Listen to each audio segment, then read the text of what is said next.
Samantha, please give me some money. I'm all out of money right now. And look, my wedding is coming up, right? So right now I'm in need of all the money I can get. Huh? Angie, you need money from me again? I just gave you $1,000 a couple of days ago, right? What did you end up spending all of that on in such a short amount of time? Do you really need all this money right now? Come on! You're my sister-in-law, yet you're going to question me now? You should know that being a newly married couple means spending lots of money. I have to pay to go out and get all my beauty treatments and stuff like that.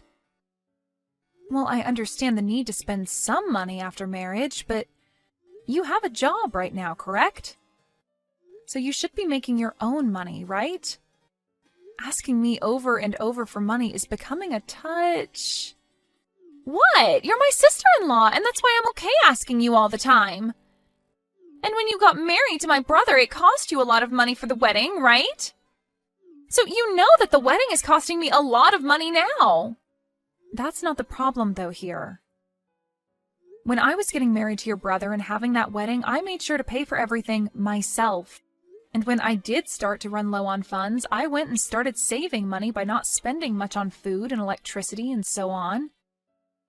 But with you, Angie, I'm not sure you're trying that hard to save your money. Are you wanting to say that I'm just splurging over here then? I just want to make sure that my wedding is the best wedding people have seen in a long time. And I'm worried that I might not make that happen. I have to look my best on that day, and I'm worried that what I'm doing is not enough. All right, I understand how you feel. But that's not the case with you right now. I'm talking about how most people will save up a lot of money for times like getting married and such. But you seem to be asking for money more than you are saving it. So, in other words, you're saying that you don't want to pay for the wedding? And that you don't like the idea of giving me money? I never meant it like that, Angie. I just want you to know that I'm not your purse. But the problem is that you have been asking me a whole lot recently to hand you money whenever you feel you're getting low on funds. What's wrong with you? I never meant to use you like a purse. You just happen to have a lot of money, right? You saved up a lot and are also bringing in large paychecks every month. So you should have the money to help a poor little girl like me out, right? Well, Angie, the reason that I save so much money and make a lot of it is because I want it in case of emergencies. It's not all for me to give away to you, okay? I think it's time you start thinking about saving money more often and continuously for your future that might have kids and things like that. That's what I'm doing with myself right now. I want to be able to retire early in my life, so I've been saving up a lot of money now for that. Are you serious? But you're already 30 years old right now, right? Don't tell me you're thinking of kids or anything like that still. Do you even have the strength at your age to carry a baby? I wouldn't say things like that if I were you. I have been saving up money my whole life, as well as made sure to find a good career where I bring in a decent amount of money from. And I plan to still think about things like kids as well now that I feel financially safe. And that's why right now I'm at that point where I might actually want to become a mother. Is that so? But if you give some of your money to younger people, you won't face any problems, right? Heck, you can give money to me like I'm your kid and I'll go ahead and have a baby for us.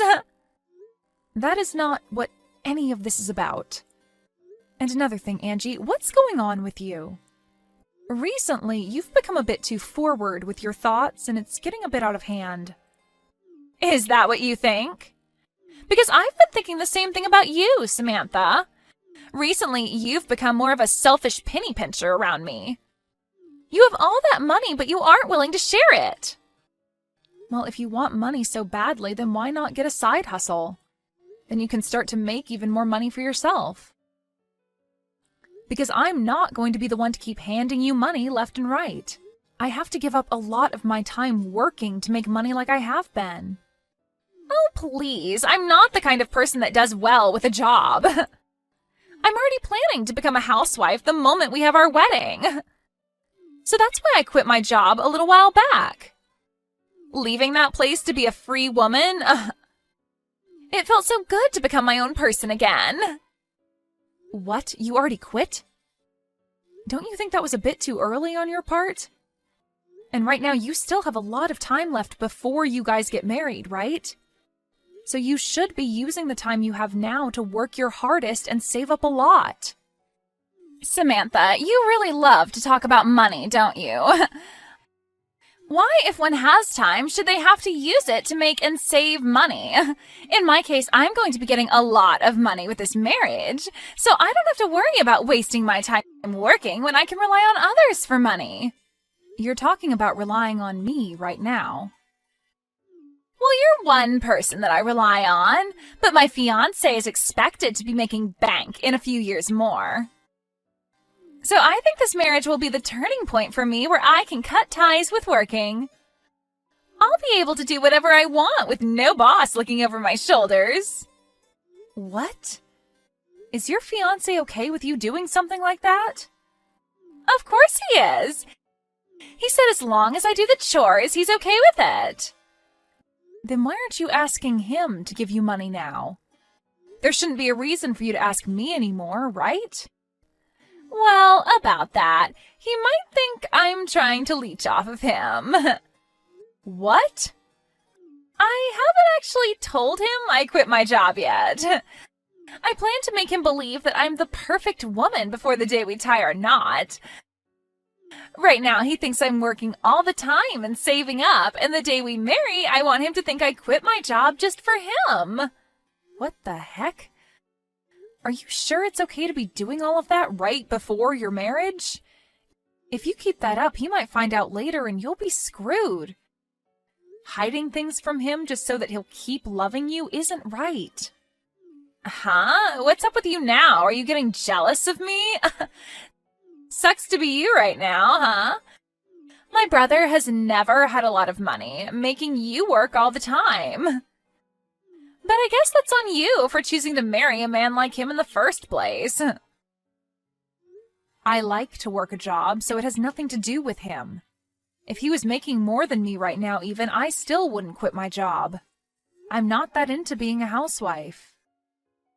I like to think that the money you want to spend has to come from the work you've put in. Oh, so you're one of those people. Women like that end up getting cheated on by their husband at some point and have to deal with that in their old age as well as with all the health issues they get after. I think you'd better have a kid soon so that my brother doesn't leave you. I'm just going to assume you're saying that out of worry for me.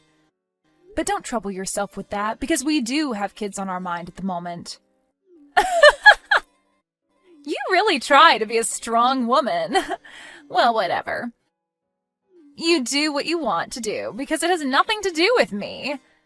But anyway, make sure to put another 1,000 in my bank account, okay?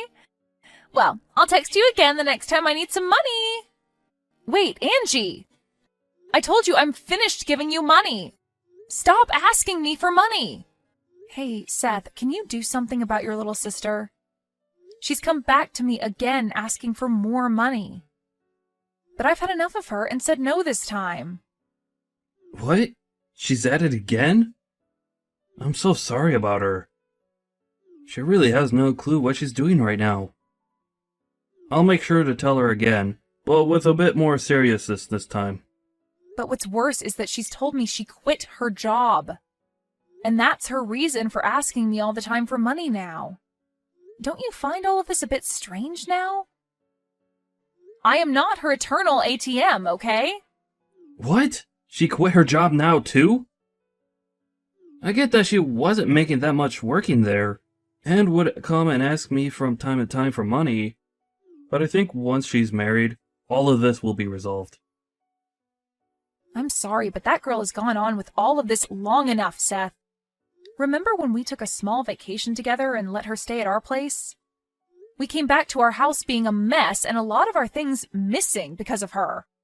I know that she has a lot of things wrong with her in her head. I just didn't think she would go this far. It's because while we were out of the house, she saw my checkbook and saw how much money I was making. That's when she started asking me for money as well. But what I learned today is that her fiancé apparently has a lot of money as well. So I really hope that you're right about saying that after her marriage this should all be resolved. That's just a hope of mine, though. You don't have to give her any more money, okay? Yeah, I'm sure it won't be. For a little while, I thought she was a nice person to deal with, but recently she's gone too far and I'm not having it. She really thinks that acting as rude as she has been is acceptable at her age for some reason. I could see that. If we really have to, we can always cut ties with her after her wedding. Ah, and now that I think about it, I want to change the subject. Did you see we got a message saying that we are allowed to take out that loan on a new house? What? Get out of here! I never saw any message about that! Perfect! Now we can move out of this place! Absolutely. And about moving into a new house, to avoid having Angie come over at all when we're away, let's just keep our address a secret from her. How does that sound? Actually, I was thinking the same thing. Let's move out of here without telling anyone. Alright. Well then, let's end our rental agreement on this place once her wedding is over. And then we can get out of here. Alright, that sounds great. Samantha? Can you make sure to bring me $30,000 as my wedding gift today? If you can make that happen, then I'll never ask you for any more money. I'll allow this payment to be your way of celebrating my big day. What are you talking about? $30,000 is not an amount anyone would give on your wedding day. But I'm your sister-in-law, and it's normal for you to want to give me a large amount, right? If you don't end up bringing me that $30,000, then I'm afraid you won't be allowed to attend my wedding.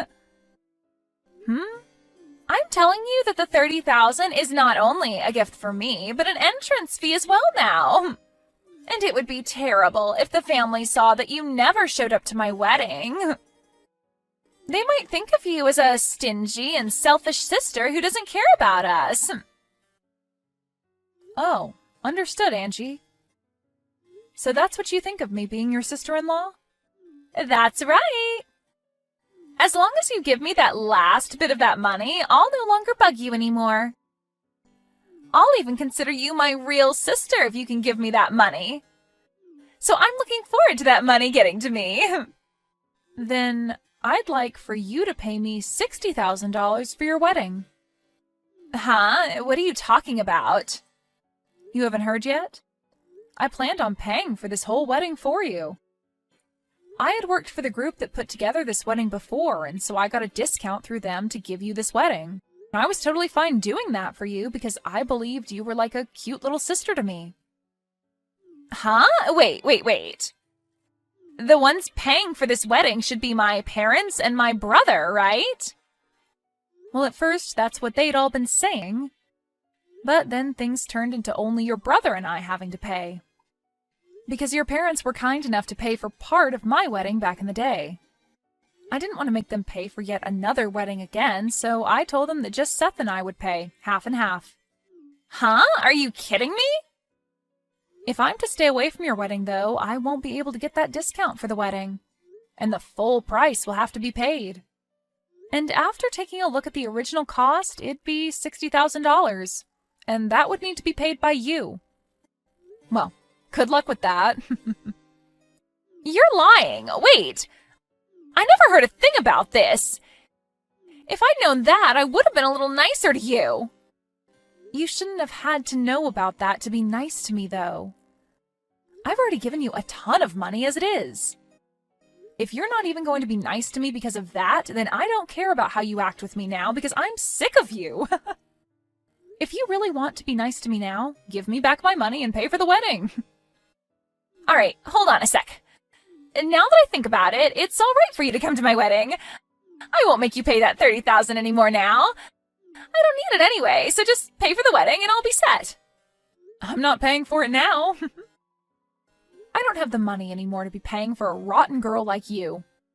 You would never be able to pay for a wedding like the one I put together for you anyway, so at the very least, you should be saying thank you for that first. All right, I'm sorry. Just come to my wedding now and make sure to pay for it. No. I'm planning on explaining all of this to your family right now as well. and then I'll head back home and enjoy my day off work. And Seth is with me right now, and he says he'll be coming home with me as well. If you're going to do that, then I'll come to you right now. I'll come to your house and start screaming at the top of my lungs and make all sorts of noise to make you guys pay. If you don't want me to embarrass you guys in front of all your neighbors, then shut up about going home and come pay for my wedding. We've already moved into a new house. So the place you knew about isn't where we're living anymore. So you can go there and make all the noise you want, but you'll most likely be taken away by the police. Huh? What? That's definitely a lie, right? I'm not lying, Angie. I told you, I plan to go to the next phase of my life and hope to become a mother. So we've bought a house and we'll start to work on making babies and having a fun little family here. And since you'd be getting in the way of that, we're cutting ties with you. Wait, I get it now. I'll apologize to you for real now, so come back here. I really do not want my wedding to fall apart now. Well, for me, that's kind of what I want to happen to your wedding. And it's too late now to cry and scream about it. You really should have hidden those rotten intentions from me a little bit longer, right? But I think a rotten girl like you having her wedding fall apart around her and going to hell is a perfect ending. After that, Angie continued to cry to Samantha, asking her to pay for her wedding and everything. But Samantha made it clear she wasn't paying anymore and proceeded to block Angie's number. This then led to Angie's fiancé losing faith in his bride after the news spread, and the wedding was finally brought to an end. Angie ended up having to pay for all the cancellation fees for her wedding, and her getting to marry her fiancé was also long gone. Right now, it seems as though Angie is living the worst time of her life. But as someone who could never thank anyone for the money she constantly took from them, her having to go through this kind of hell is only natural.